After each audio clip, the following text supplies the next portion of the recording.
Hello everyone, Onlydraven here again, and today we're doing another tutorial in Minecraft Sky Factory 5. Today we're going to be showing you how to build and use both the blender and the printer. These devices can be used to farm resources and make specific items, which may help you in some of your automations later in the pack. Now, if you find this video helpful and you like it, please be sure to click like. But most importantly, please remember to hit that subscribe button so that way you can see all my videos and tutorials as they come out. Okay, so we'll start off by making a blender. The blender is 6 diamond swords, 2 glass panes, and 1 flint. And then the printer is going to be 2 redstone dust, 1 diamond, 2 nether quartz, 1 machine frame, 1 copper ingot, and 2 amethyst shards. And that'll give you both the blender and the printer. So we're going to go ahead and grab a blender, a printer, and we're going to grab a flux point. Now both of these machines do need a power source, RF power source, in order to work. Anything will work. You can use a reactor, you can use a generator.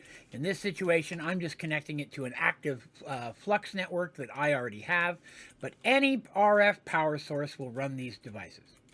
So let's start with the blender. The purpose of the blender, primarily, is to make RGB dye. Okay, RGB dye can be used in multiple different ways, but even more importantly, it's one of the primary uses of the printer. So as we take a look at it, of course, you can see here that there are 8 input slots.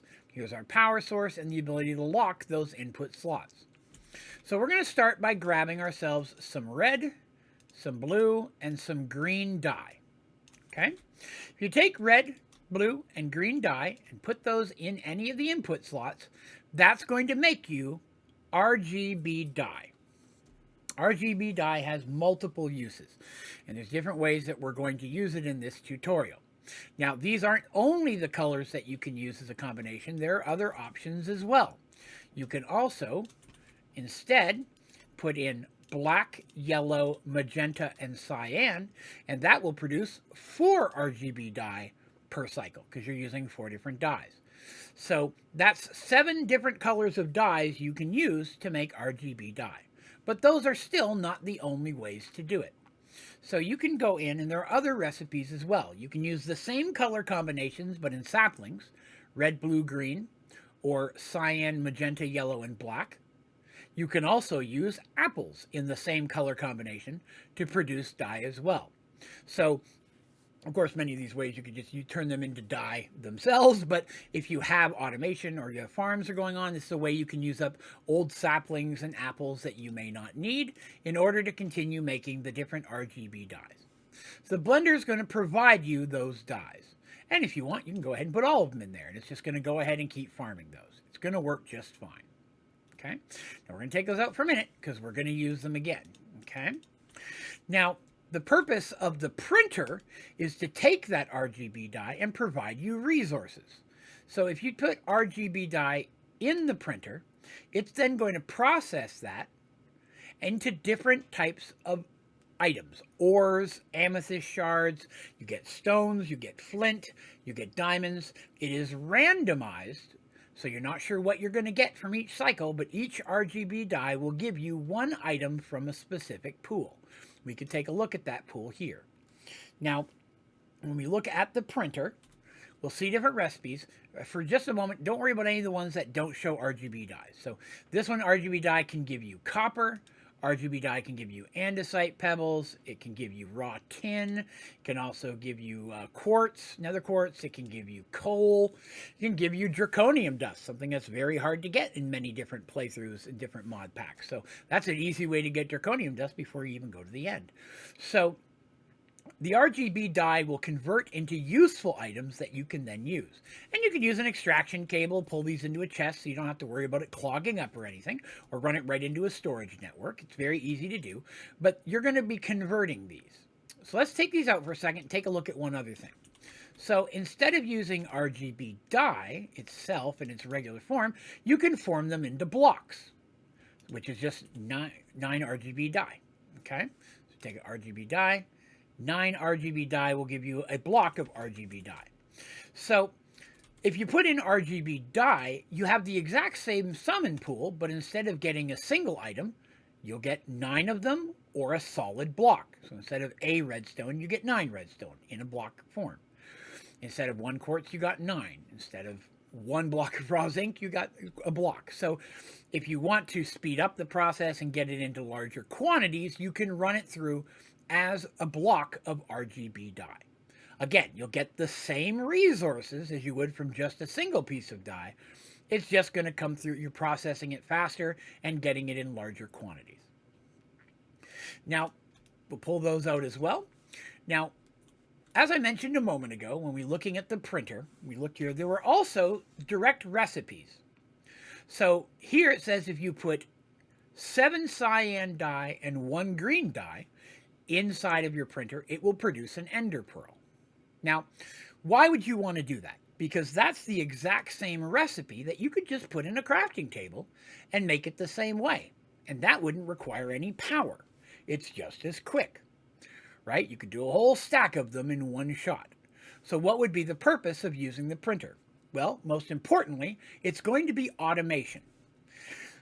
If you're looking to auto-craft something and you want to feed it through your printer and it falls within one of those recipes like ender pearls, you can put in your 7 essences, right? And then 7 dyes and then your green dye, and then lock that. So that way, as items are inputting into this, you don't have to worry about it clogging, like can happen in an auto crafter if you're feeding items into an auto crafter, right? That can become an issue. But that doesn't happen here since you're locking the input slots. Only the specific dyes will come in there, and you don't have to worry about overflow. So that's one other option for auto-crafting different processes down the road. Printer can be handy, although its recipes, again, can be somewhat limited. There are only certain things you can make with it, but it is still a way to automate. Okay, so the last thing that we're going to look at is a way to combine these two things. You could run extraction cables between the two of them and have your RGB dye that you're crafting go directly into your printer. And that's a very common use of this. But what if instead we skip that step and we just go ahead and put the blender right on top? Still going to need power. Connect that again. And now when I go ahead and I put in my dye, right, which looks like I got rid of all the dyes, so let's grab the right ones again. We'll grab some red, blue, and green. We'll put those inside of my blender, and as it makes RGB dye, it will go directly down into my printer. So if it's sitting on top of it, you don't have to connect it using any cables or anything. Just kind of automates that process. So if you just randomly had the dye coming in, you're good to go. So if you wanted to feed your dye in from, say, cloches or a farm, again, you could lock your input slots, so only the colored dyes that are going to convert into RGB will go in here. And then that dye will go down here and provide you resources, which you can then cable or pump out into a storage medium of your choice. So this is a great way to get a hold of things like iron and copper and gold and diamond, emerald, uranium. A lot of resources can come from this, even though it's randomized. If you have a large amount of dye coming in, this could still be really, really useful for you, especially in the early to mid game. Okay, so that's going to do it for this tutorial. If you have any questions about this tutorial or any of my tutorials, be sure to put that down in the comments, and I'll do my very best to get back with you as quickly as I can, as well as any recommendations or suggestions that you might have for other tutorials you'd like to see in Sky Factory 5. I'm always looking for new ideas. You can also go to my website, Onlydraven.com, and at the bottom of the homepage is a place to submit questions or recommendations via email. While you're there, be sure to check out the website. A lot of fun stuff to do there, and I recommend it. But that is going to do me for today. Thank you very much for watching. Have a great day.